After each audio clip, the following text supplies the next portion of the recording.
जब हम जिंदगी में कुछ चाहते हैं, जैसे प्यार, सफलता, पैसा या रिश्ते, तो हम ज्यादातर इसका पीछा करते हैं। पर केल्विन नेथन बताते हैं, आप इसे जितनी ज्यादा पकड़ोगे उतना ही यह दूर भागेगा। आकर्षण नहीं, चेजिंग। जब आप किसी चीज को पाने की हिम्मत से कोशिश करते हो तो आपकी ऊर्जा में कमी, डर, अधूरापन झलकता है और यूनिवर्स वही वाइब्रेशन पड़ता है कि आप स्वयं को अधूरा महसूस कर रहे हो। दूसरी तरफ, जब आप एक शांत, सेंटर्ड अवस्था में हो, तुम्हारी आत्मविश्वास की ऊर्जा बोलती है, मैं खुद में पूरा हूं, मैं अभी खुद की ऊर्जा से आकर्षित कर रहा हूं। डिटैचमेंट और अट्रैक्शन का विज्ञान। वास्तव में भागना और पकड़ना दोनों ही एक ही पैटर्न है। यह दिखाते हैं कि आप कंट्रोल करना चाहते हो। केल्विन कहते हैं, जब आप छोड़ देते हो तो आप विश्वास करते हो, जब आप पकड़ने की कोशिश करते हो आप डरते हो। यूनिवर्स उसी विश्वास की वाइब्रेशन को पुनः भेजता है जो अट्रैक्शन को जन्म देती है। डिटैच कैसे करें? इरादा तय करें, फिर उसे जाने दो। नेतृत्व, प्यार, सफलता, जो भी चाहिए, एक क्लियर इंटेंशन रखो, फिर उसे उसके समय पर जाने दो।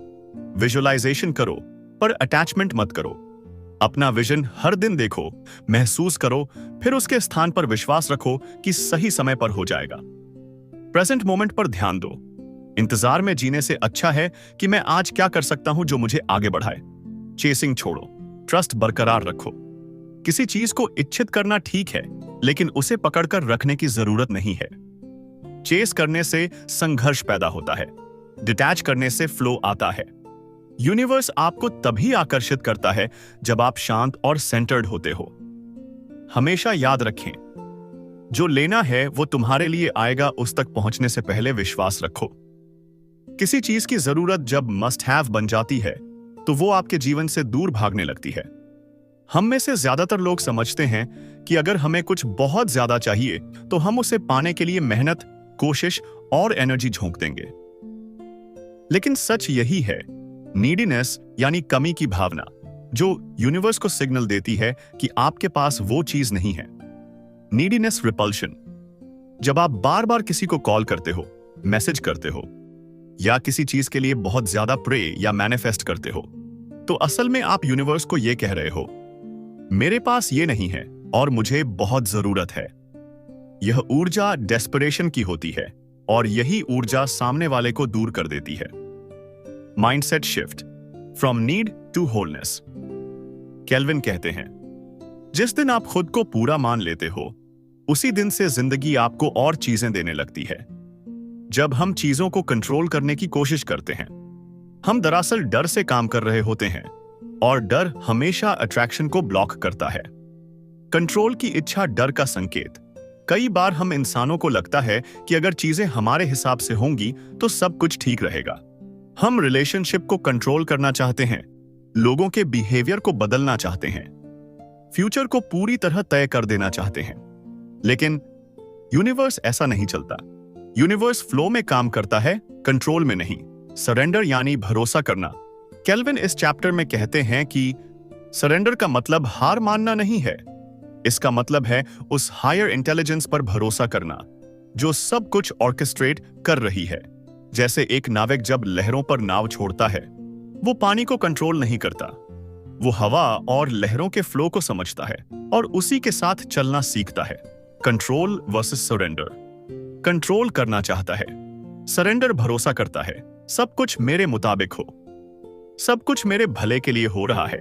डर से काम करता है, विश्वास से काम करता है, आउटकम फिक्स करता है, प्रोसेस पर फोकस करता है, एनर्जी ड्रेन करता है, एनर्जी ओपन करता है। सरेंडर कैसे करें? Let go of outcome. किसी रिजल्ट से जुड़ाव मत रखो, एक्शन लो, लेकिन रिजल्ट को अपने लिए बंद मत करो। Trust the timing. अगर कुछ डिले हो रहा है तो इसका मतलब वो चीज आपको बेटर फॉर्म में मिलने वाली है। Practice gratitude. यूनिवर्स को शुक्रिया कहो, जो भी है, जैसे भी है, वो परफेक्ट है। केल्विन का गोल्डन कोड। जब आप प्यार को मजबूर करने की कोशिश करते हैं तो आप उसे खो देते हैं। When you allow love, it flows. Control एक इल्यूजन है जो हमें थकाता है। सरेंडर करना यानी उस डिवाइन विजडम पर भरोसा करना जो हमेशा आपको उस डायरेक्शन में ले जाती है जहां आपका भला हो। जैसे ही आप कंट्रोल छोड़ते हो, आप खुद को यूनिवर्स के हाईएस्ट गिफ्ट्स के लिए खोल देते हो। केल्विन नेथन इस अध्याय की शुरुआत एक बहुत गहरी लाइन से करते हैं। If you keep abandoning yourself for others, eventually you will lose yourself and still feel unloved. मतलब ये कि अगर तुम हर बार दूसरों को खुश करने के लिए अपने आप को नजरअंदाज कर दोगे, तो एक दिन तुम्हारी पहचान ही खो जाएगी और फिर भी लोग तुम्हें पूरी तरह प्यार नहीं देंगे। सेल्फ अबैंडनमेंट क्या होता है? सेल्फ अबैंडनमेंट यानी बार बार हाँ कहना जब दिल ना कह रहा हो, अपने इमोशंस को दबाना ताकि सामने वाला कंफर्टेबल रहे, खुद की जरूरतों को आखिरी में रखना, वैलिडेशन के लिए दूसरों पर डिपेंड रहना। केल्विन कहते हैं, जो इंसान खुद को नहीं चुनता, दुनिया भी उसे नहीं चुनती। खुद को चूज करने का मतलब क्या है? इमोशनल बाउंड्रीज सेट करना। हर किसी को खुश करने की जिम्मेदारी तुम्हारी नहीं है। ना कहना खुद से प्यार करने का पहला स्टेप है। अपनी नीड्स को पहचानना।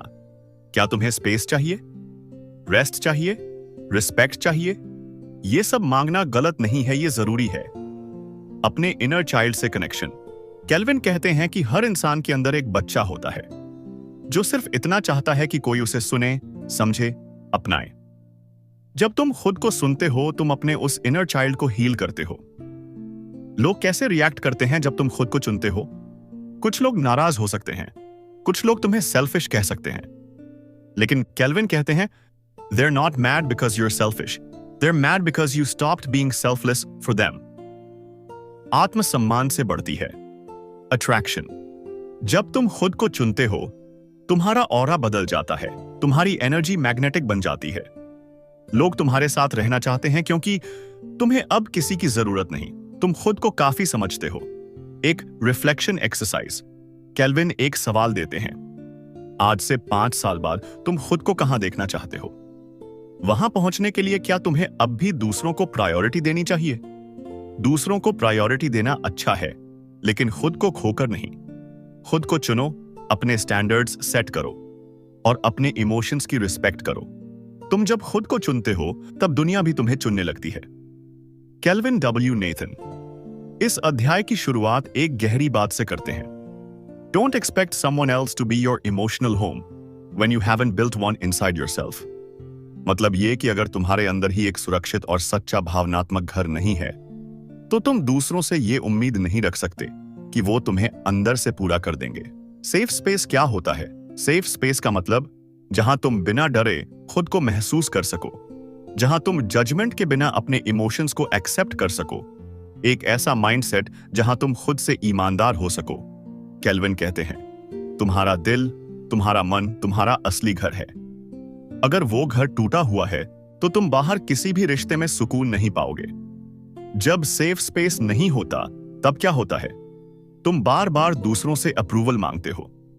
तुम इमोशनल वैलिडेशन के लिए डिपेंड हो जाते हो। तुम्हें खुद से डर लगने लगता है, अकेलेपन से डर लगता है। तुम हर रिश्ता कर रखते हो, चाहे वो टॉक्सिक हो। केल्विन साफ कहते हैं, You chase love outside because you haven't found it inside. कैसे बनाओ खुद को सेफ स्पेस? सेल्फ टॉक को बदलो। मैं अच्छा नहीं हूं की जगह मैं प्रोसेस में हूं और ये ठीक है। हार्श इनर वॉइस को नर्चरिंग वॉइस में बदलो। जर्नलिंग करो। केल्विन सजेस्ट करते हैं, हर दिन 3 बातें लिखो जो तुम्हें खुद पर गर्व महसूस कराएं और 3 बातें जो तुम खुद के लिए करना चाहते हो। इमोशनल रेगुलेशन सीखो। गहरी सांस लेना, म्यूजिक सुनना, एफर्मेशंस बोलना, ये सब टूल्स हैं अपने अंदर पीस बनाने के लिए। दूसरों से सेफ स्पेस मांगना क्यों गलत है? वो तुम्हारी जरूरतों को हमेशा नहीं समझेंगे। तुम उनके बिहेवियर पर डिपेंड हो जाओगे और सबसे जरूरी, तुम कभी खुद से कनेक्ट नहीं हो पाओगे। केल्विन कहते हैं, temporary safety from others can never replace the permanent peace of being okay with yourself. जब तुम खुद के लिए सेफ स्पेस बनते हो, तुम ज्यादा ग्राउंडेड महसूस करते हो। तुम्हें दूसरों से जरूरतें नहीं बल्कि कनेक्शन चाहिए होता है। तुम ड्रामा से दूर हो जाते हो और तुम नेचुरली अट्रैक्ट करते हो कॉन्फिडेंट और स्टेबल लोगों को। एक रिफ्लेक्शन एक्सरसाइज। केल्विन पूछते हैं, जब तुम अकेले होते हो, क्या तुम डरते हो या राहत महसूस करते हो? अगर डरते हो तो क्यों? इसका जवाब तुम्हारे अंदर की सेफ्टी की स्थिति बताएगा। इमोशनल सेफ्टी बाहर नहीं, अंदर से शुरू होती है। खुद को सुनो, समझो, संभालो। जब तुम अपने लिए सेफ स्पेस बन जाते हो तो तुम्हें बाहरी दुनिया तुम्हारे खिलाफ नहीं, तुम्हारे साथ लगती है।